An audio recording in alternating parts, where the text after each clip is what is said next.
Hello everyone, आप सभी का स्वागत है अपने चैनल एडुवर्क में। और हम सभी नेचुरलिज्म पढ़ रहे थे, उसमें हमने उसकी मेटाफिजिक्स को देखा था, यानी तत्व मीमांसा को देखा था। और ये जाना था कि मेन प्रोपोनेंट्स या एक्सपोनेंट्स कौन कौन है नेचुरलिज्म के। आज हम उसी के आगे एपिस्टेमोलॉजी और एक्सियोलॉजी नेचुरलिज्म का पढ़ेंगे, यानी कि ज्ञान मीमांसा और मूल मीमांसा, और थोड़ा तर्क मीमांसा के बारे में भी चर्चा करेंगे। तो आइए शुरू करते हैं। सबसे पहले हमारा आता है ज्ञान मीमांसा। तो पिछले क्लासेस में भी हमने ये पढ़ा था, और हम ये जानते हैं कि प्रकृतिवाद में पदार्थ को और ऊर्जा को सत्य माना गया है। यही प्रकृति के मूल घटक हैं। पदार्थ को ऊर्जा में और ऊर्जा को पदार्थ में बदला जा सकता है, और यही हमारा भौतिक विज्ञान भी मानता है। बहुत ही फेमस सा इक्वेशन है जो आइंस्टाइन ने दिया था, E=mc²। m जो है वो मास है किसी भी ऑब्जेक्ट का, c जो है वेलोसिटी ऑफ लाइट है, और e जो है वो एनर्जी है। तो वेलोसिटी ऑफ लाइट जो है c कांस्टेंट रहती है, तो एनर्जी को मास में और मास को एनर्जी में चेंज करने के लिए E=mc² उन्होंने इक्वेशन निकाला था, डिराइव किया था। तो प्रकृतिवादी भी ये मानते थे कि पदार्थ को ऊर्जा में और ऊर्जा को पदार्थ में बदला जा सकता है। तो इसीलिए प्रकृतिवाद की ज्ञान मीमांसा में भौतिकता को बहुत महत्व दिया गया है, और इसीलिए भौतिक विज्ञान को इसमें सबसे ज़्यादा पढ़ा और पढ़ाया जाता है, और विज्ञान को ही ज़्यादा महत्व दिया जाता है, क्योंकि विज्ञान ही एक ऐसी चीज़ है। विज्ञान के अंतर्गत हम प्रत्यक्ष अनुभव को ही सत्य मानते हैं, जो हम अपने ज्ञानेंद्रियों से, कर्मेंद्रियों से देख सकते हैं, सुन सकते हैं, महसूस कर सकते हैं, जान सकते हैं। जो भी चीज़ें हमने देखी नहीं है वो प्रकृतिवाद के लिए असत्य है, इसलिए प्रकृतिवाद ईश्वर में भी नहीं मानता है। तो सब इसलिए भौतिक विज्ञान को इसमें ज्ञान मीमांसा में बहुत ही ज़्यादा महत्व दिया गया है। भौतिक विज्ञान के अलावा अभी इसके पहले हमने तत्व मीमांसा में बात की थी कि केमिस्ट्री के जो डाल्टन थे, परमाणुवाद जब उन्होंने ढूंढा था, तो प्रकृतिवादियों ने उसे भी समर्थन दिया था। तो केमिस्ट्री को भी काफ़ी ज़्यादा वैल्यू देते हैं। इसका मतलब जो भी संपूर्ण विज्ञान है, क्योंकि विज्ञान होता ही वही है जो हम प्रत्यक्ष रूप से अनुभव कर सकें और उसे सिद्ध कर सकें। तो प्रकृतिवाद में विज्ञान को महत्व काफ़ी दिया गया है। उसके बाद आता है कि प्रत्यक्ष अनुभव से ज्ञान प्राप्त करते हैं। तो ये तो हमने भी पढ़ा कि विज्ञान को महत्व देते हैं। जब प्रत्यक्ष अनुभव से ज्ञान प्राप्त करेंगे तभी हम विज्ञान को समझ सकेंगे। आगमन प्रणाली को महत्व देते हैं प्रकृतिवादी। आगमन प्रणाली का महत्व होता है विशिष्ट से सामान्य की ओर, पार्ट टू होल, ठीक है, स्पेसिफिक टू जनरल।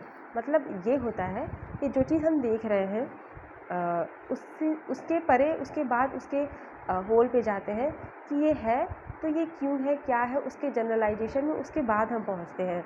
ना कि हम पहले निगमन तर्क यानी आदर्शवादियों की तरह पहले हम ये मान लेते हैं कि ये ऐसा ऐसा है और इसलिए अब हम ढूंढेंगे कि ये ऐसा होगा या नहीं होगा।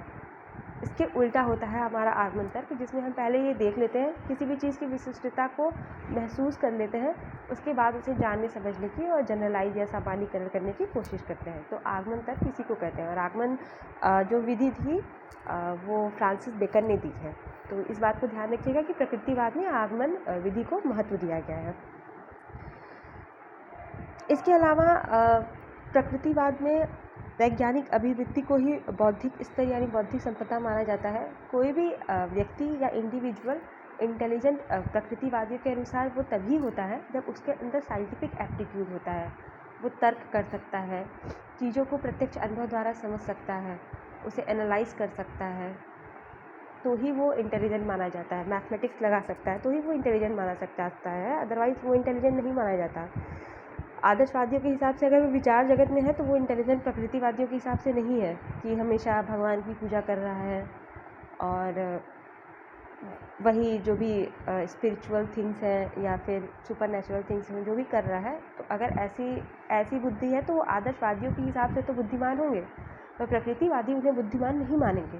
प्रकृतिवादियों के हिसाब से अगर आपके अंदर साइंस का एप्टीट्यूड है, आप तर्क कर सकते हैं, तो ही आप इंटेलिजेंट है या किसी की IQ ज़्यादा है। तो प्रकृतिवाद की ज्ञान मीमांसा जो है इसी के बारे में बात करती है।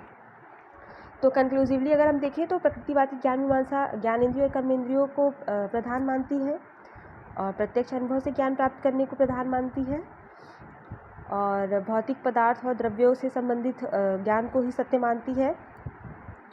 भौतिक जगत और भौतिक शक्तियों का ज्ञान दिया जाता है इसके अंतर्गत। और जो भी शुद्ध विज्ञान है प्रकृतिवाद की ज्ञान मीमांसा, वहीं तक सीमित है। शुद्ध विज्ञान का मतलब है भौतिकी, रसायन शास्त्र, गणित, जीव विज्ञान, भूगर्भ शास्त्र, सामाजिक विषय में भी जो लॉजिक्स होते हैं वही जो है सत्य माने जाते हैं इसमें, क्योंकि बहुत सारे सामाजिक विषय हैं जहाँ पे आप लॉजिक पढ़ सकते हैं। जैसे पॉलिटिकल साइंस में आप लॉजिक लगा करके ही किसी चीज़ को आगे पढ़ सकते हैं। तो ये सारी चीज़ें भी प्रकृतिवाद के हिसाब से प्रकृतिवाद की ज्ञान मीमांसा में इंक्लूड की जाती हैं। और इसके अलावा वैज्ञानिक अभिवृत्ति को बौद्धिक स्तर मानते हैं। और जो भी मैथमेटिक्स में स्वयं सिद्धियाँ या परिकल्पनाएँ होती हैं, जैसे कि थ्योरम्स होते हैं, जैसे पाइथागोरस थ्योरम है, ये सारी चीज़ें जो स्वयं सिद्धि हैं, मतलब इनके परे कुछ नहीं है। जो इनफाइनाइट है ये एक स्वयं सिद्धि है, जो ज़ीरो है वो एक स्वयं सिद्धि है। ये सब जब वैज्ञानिकों ने ढूंढा तो वो ये जान के ढूंढा कि इन सब के परे कुछ भी नहीं है, मतलब काफ़ी ज़्यादा एनालाइज करके ढूंढा। तो इसमें स्वयं सिद्धियों को जो वैज्ञानिक तर्क से पाई जाती है उसे भी सत्य माना जाता है। कुल मिलाकर के प्रकृतिवाद की ज्ञान मीमांसा मतलब आपकी विज्ञान की पढ़ाई, ठीक है। जो भी हमें दिखाई देता है, जो भी मैटर है, जो भी एनर्जी है, वो भी प्रत्यक्ष रूप से हम अनुभव कर सकते हैं। तब एनर्जी का मतलब ये नहीं है कि मैटर है तो कोई किसी इंसान की डेथ हो गई तो उसकी जो आत्मा है वो एनर्जी के रूप में बदल गई, ये सब प्रकृतिवाद नहीं मानता है। जब तक हम किसी चीज़ को देख नहीं सकते हैं, प्रत्यक्ष अनुभव नहीं कर सकते हैं, तब तक प्रकृतिवाद उस ज्ञान को ज्ञान नहीं मानता है, न ही उसे सत्य मानता है। तो ये हुई उसकी ज्ञान मीमांसा। इसके बाद आती है प्रकृतिवाद की मूल्य मीमांसा या एक्सियोलॉजी।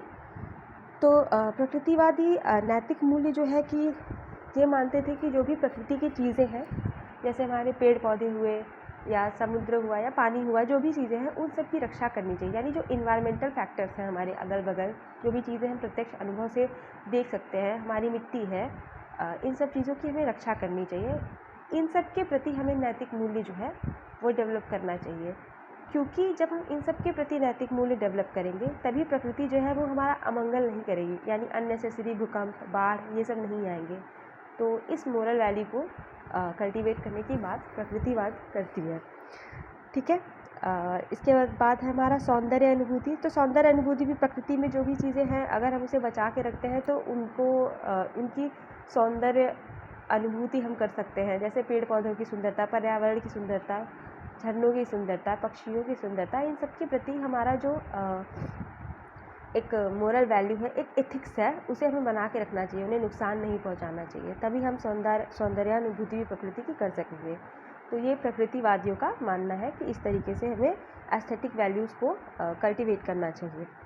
इसके बाद सोशल वैल्यू है। तो सोशल वैल्यू में प्रकृतिवादी ज़्यादा समाज को महत्व नहीं देते हैं।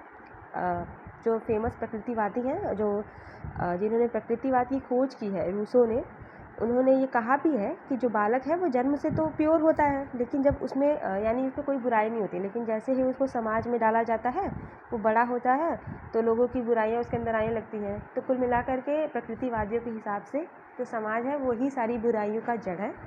तो सामाजिक वैल्यू को कल्टीवेट करने के लिए ये लोग ज़्यादा बातें नहीं करते हैं, बस इतना रहे कि कोई हमें डिस्टर्ब ना कर सके, बस इतना बना के रखो।